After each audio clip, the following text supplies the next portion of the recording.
vivido por varios meses en el este de Europa. Representantes de estos países se reunieron este jueves por primera vez en París con el objeto de reactivar los estancados diálogos para poder lograr un alto al fuego entre Moscú y Kiev. Hoy en París, Estados Unidos, Ucrania y los europeos se reunieron alrededor de la misma mesa para abordar colectivamente la continuación de los esfuerzos que todos queremos realizar para lograr rápidamente un alto el fuego en Ucrania. Para ello acordaron reunirse nuevamente la próxima semana en Londres con el objetivo de poner fin al conflicto en la ex República Soviética invadida por Rusia en 2022. Et ces discussions très ouvertes, très franches, auront permis de faire avancer. Estas discusiones muy abiertas, muy francas, habrán avanzado en la reflexión de los europeos, la de los ucranianos y la de los americanos, quienes han acordado reunirse la próxima semana en Londres para continuar los intercambios sobre esta base, para que podamos esperar en un futuro muy cercano alcanzar este alto el fuego total e incondicional al que los ucranianos ya han accedido y al que deseamos que Rusia pudiera acceder a su vez. Sans condition, auxquelles les Ukrainiens ont d'ores et déjà consenti. Et auquel nous souhaitons que la Russie puisse consentir à son tour.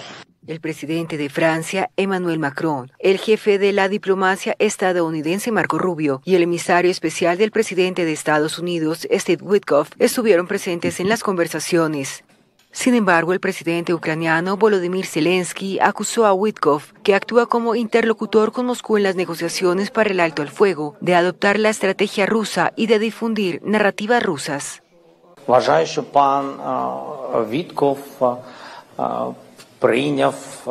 Creo que el señor Witkoff ha adoptado la estrategia del lado ruso. Creo que es muy peligroso porque, consciente o inconscientemente, no lo sé, está difundiendo narrativas rusas. En cualquier caso, no ayuda. Y no lo veo como alguien con un mandato para discutir territorios ucranianos, porque nuestros territorios pertenecen a nuestra gente, no solo a nosotros, sino a los futuros ucranianos. Rubio llamó al canciller ruso Sergei Lavrov después de la reunión para informarlo sobre los intercambios y afirmó que las conversaciones fueron esperanzadoras. La administración de Donald Trump lleva varias semanas organizando conversaciones separadas con altos funcionarios rusos y ucranianos con el objetivo de encontrar una salida a la guerra en Ucrania. Sin embargo, dichas conversaciones no han conducido hasta el momento a un cese de las hostilidades, lo que ha provocado la frustración del mandatario estadounidense.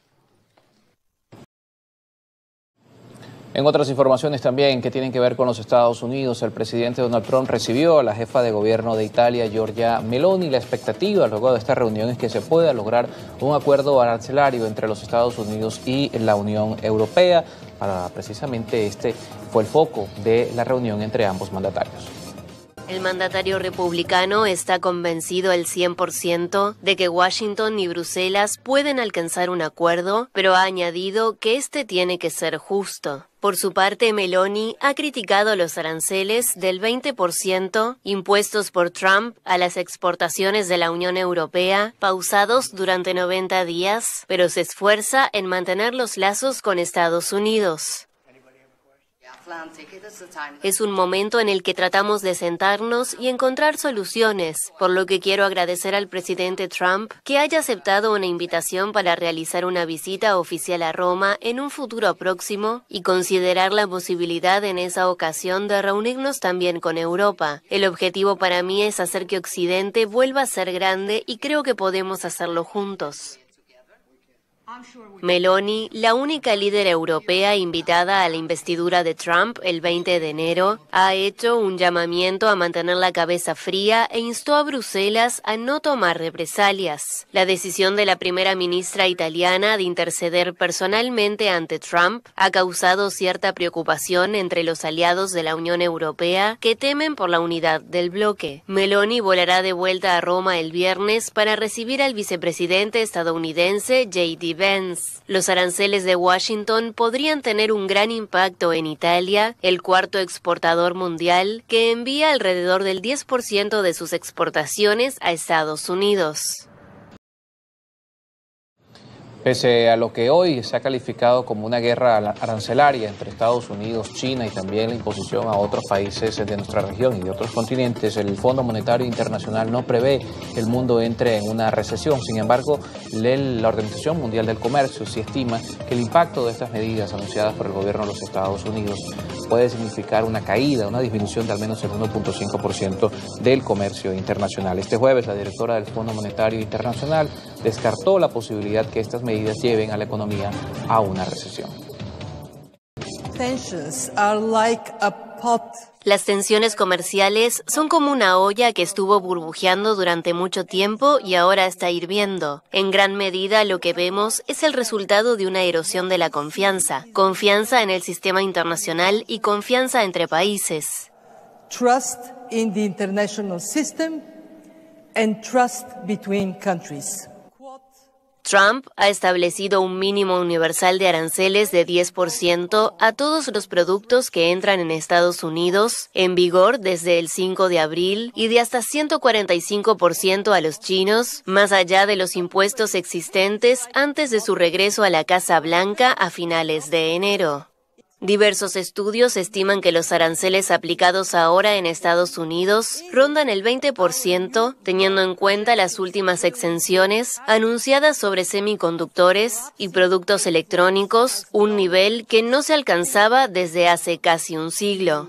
En represalia, Pekín impone ahora aranceles de 125% a los productos estadounidenses. Georgieva dijo que esto tendrá consecuencias porque mientras los grandes se enfrentan, los países más pequeños quedan atrapados en el fuego cruzado. En otras informaciones en el mundo, este jueves la Corte Suprema de Rusia anunció que elimina de su lista de organizaciones terroristas a los talibanes, esto en un contexto en el que se busca una medida simbólica que pueda reforzar las relaciones entre Moscú y Kabul. El juez encargado del caso declaró que esta medida simbólica, destinada a reforzar las relaciones entre Moscú y Kabul, entra en vigor de inmediato. Esta decisión no equivale por el momento a un reconocimiento formal del gobierno talibán que regresó al poder en Afganistán en 2021, tras el colapso del gobierno apoyado por Estados Unidos. Moscú, que calificó de fracaso la retirada de Washington, ha dado pasos para normalizar las relaciones con las autoridades talibanas desde entonces, al considerarlas un potencial socioeconómico y un aliado en la lucha contra el terrorismo. Rusia fue el primer país en abrir una oficina de representación comercial en Kabul tras la toma de poder de los talibanes y ha anunciado planes para utilizar Afganistán como centro de tránsito de gas con destino al sudeste asiático. En marzo, la Fiscalía rusa había solicitado retirar a los talibanes de la lista de organizaciones calificadas como terroristas en Rusia y por tanto prohibidas. El grupo islamista figuraba en el listado desde 2003. En el Medio Oriente, al menos 40 personas fallecieron en territorio palestino luego de bombardeos que se reportaron este jueves en la Franja de Gaza. Al menos, como mencionamos, 40 personas. La mayoría de estos bombardeos se registraron en campos de desplazados, según la defensa civil local. El ejército israelí, que no comentó estos ataques por el momento, intensificó sus bombardeos y amplió sus operaciones terrestres en el asediado territorio palestino desde la reanudación de su ofensiva el 18 de marzo, poniendo fin a 2 meses de tregua en la guerra entre Israel y Hamás. El primer ministro israelí Benjamín Netanyahu estima que una presión militar aguda forzaría al movimiento islamista palestino a entregar a los rehenes secuestrados durante el ataque de Hamás el 7 de octubre de 2023 en suelo israelí. Tras el ataque, Netanyahu prometió destruir a Hamás, que llegó al poder en 2007 en la Franja de Gaza, fronteriza con el sur de Israel. Israel busca que el movimiento se desarme y que sus combatientes abandonen el territorio, algo que Hamás rechaza. En una muestra de mayor presión, el ejército israelí anunció el miércoles que había transformado el 30% del enclave en zona de seguridad, lo que impide vivir allí a los palestinos. Israel sigue además bloqueando desde el 2 de marzo la entrada de ayuda humanitaria en la Franja de Gaza, pese a las condenas internacionales. En paralelo, Hamas, que es considerado una organización terrorista por Israel, Estados Unidos y la Unión Europea, se prepara para responder a una propuesta israelí de tregua transmitida por los mediadores egipcios, según dos responsables del grupo. 6 de la mañana con 50 minutos. Cerramos la revisión de noticias en materia internacional. A la pausa regresamos con nuestro segmento